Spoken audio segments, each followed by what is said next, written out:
Hvala lijepa.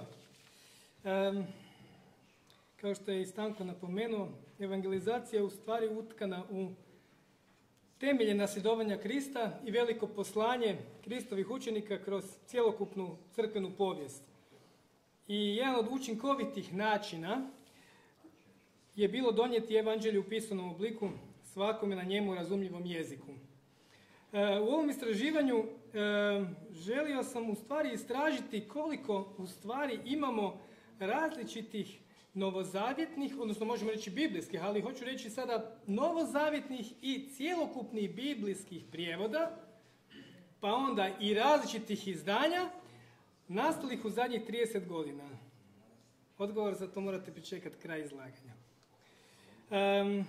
U periodu reformacije dolazi do razvoja izdavaštva i tiska vjerske literature, a posebno Svetoga pisma, upravo sa tim ciljem evangelizacije naroda.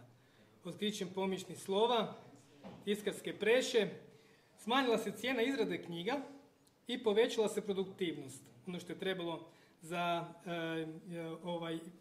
jednu godinu prepisivanja, to se u tiskarskom načinu napravilo za jedan dan. Tako da, ono što je zanimljivo da prva tiskovina, prva knjiga koja je tiskana 1455. godine je bila takozvana Gutenbergova Biblija. I stoga ne čudi da je jedan od prvih poduhvata protestanata je i iz hrvatskih krajeva bila osnivanje Južnoslavenskog biblijskog zavoda ili Sudslaviše Bibelstand u Urahu u blizini Tübingena i u njemu su se prevodila i tiskala djela reformatora, uključujući i Sveto pismo. Aktivnost zavoda donijelo je širenju reformacijskih ideja i vjerske literature, ali i opismenjavanje stanovništva i razvoj kulture.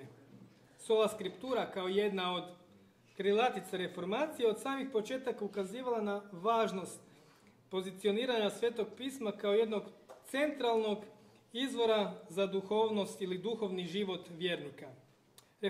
Reformatori su često prevodili i tiskali cijele Biblije ili neke njene dijelove, a to se dogodilo i na hrvatskom tlu. Naime, prvi tiskani cjelokupni novozavjetni prijevod Novog testamenta Stipana Konzula Istranina i Antuna Dalmatina objavljen je 1562. i 63. godine na glagoljici, a 63. je bio na ćirilici radi evangelizacije prema istoku. Tijekom 460 godina tradicije biblijskog izdavaštva na hrvatskom tlu kontinuirano se kroz crkvenu povijest pojavljuje potreba za novim i jezično prihvatljivim hrvatskim biblijskim prijevodima. U vrijeme protureformacije pokušaj objave hrvatskih prijevoda Biblije nisu nailazili na odobrenje tamošnjih crkvenih vlasti i tako je Bartol Kašić, koji je započeo 1622. godine i završio cjelokupni prijevod 33. godine, taj cjelokupni rukopis koji je pisan na narodnom jeziku nije dobio dozvolu Rima i sličnu sudbinu doživio je i novozavjetni prijevod Stjepana Rusića iz 1753. godine. Kao prvi cjelokupni biblijski prijevod koji je tiskan je bio prijevod Matije Petra Katačića koji je dovršen 1815. odnosno 16. i tiskan tek 1831. godine u Budimu. I to je u stvari prvo tiskano biblijsko izdanje na hrvatskom jeziku. Taj evanđelski žar pietističkog pokreta koji se javlja u 18. i 19. stoljeću i misijskom djelovanju na ovom našem tlu, dovelo je do pojavnosti različitih organizacija. Jedna koja je ostavila neizbrisiv trag svojim misijskim djelovanjem bilo je britansko i inozemno biblijsko društvo, čiji kolporteri su distribuirali Biblije od sela do gradova i na taj način svjedočili i širili evanđelje. Prijevod Novog zavjeta Vuka Karadžića, kojega je on tiskao u vlastitoj nakladi 1847. godine u Beču, upravo ta organizacija je otkupila. Taj prijevod inače bio na srpskom jeziku pisan ćirilicom i latinicom. i onda je u stvari bio tiskan zajedno sa starozavjetnim prevodom Đure Danačića 1868. godine i u stvari taj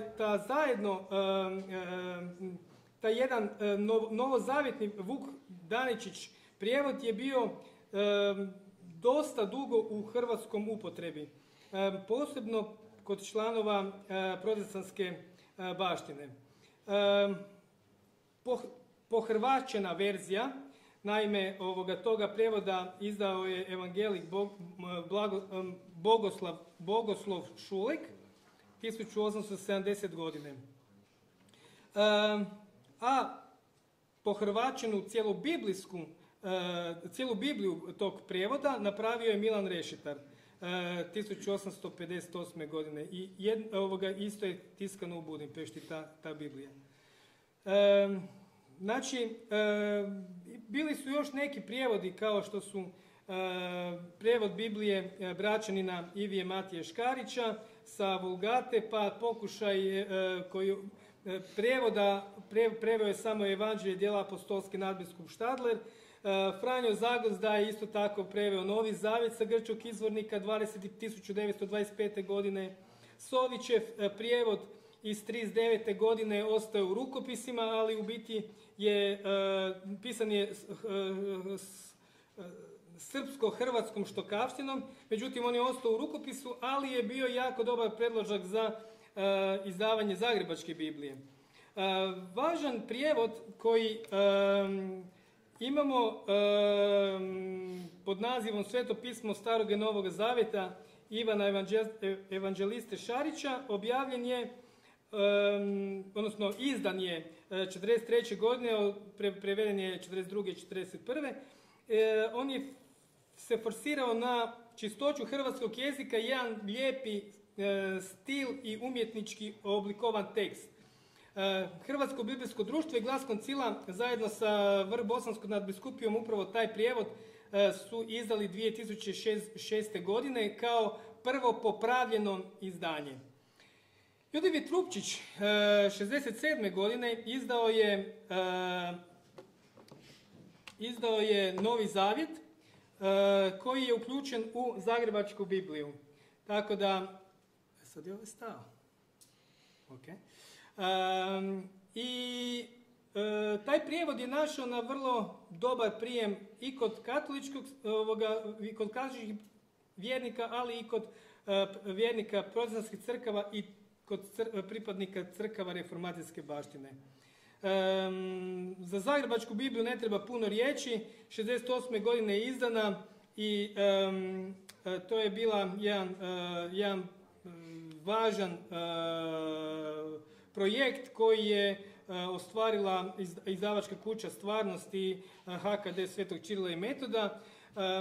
To je prijevod, kao što sam rekao, Stari zavjet je temeljen na rukopisu Sovića, Petoknjižja na prijevodu Silvija Grubišića, Psalmi na prijevodu Filipa Gasa, a Novi zavjet, kao što sam rekao, na prijevodu Ljudovita Rupčića. Za to biblijsko izdanje može se reći da je najrasprostranjeniji, najprihvatljiviji prijevod Biblije koja je tiskana u preko 400.000 primjeraka. Isto tako, Kršćanska sadašnjost je tiskala 73. godine i izdala Novi zavjet bibličara Bonaventure Dude i Jerka Fučaka.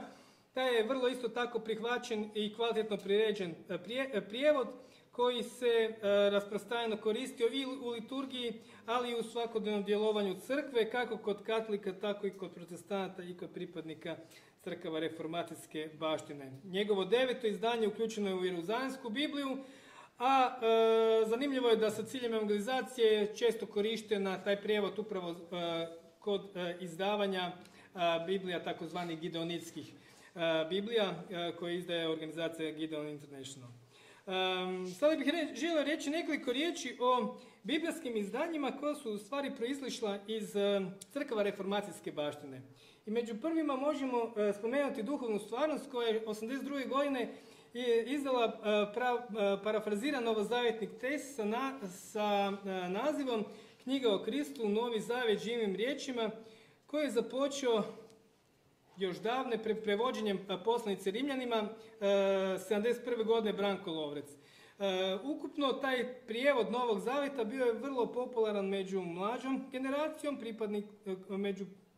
generacijom pripadnika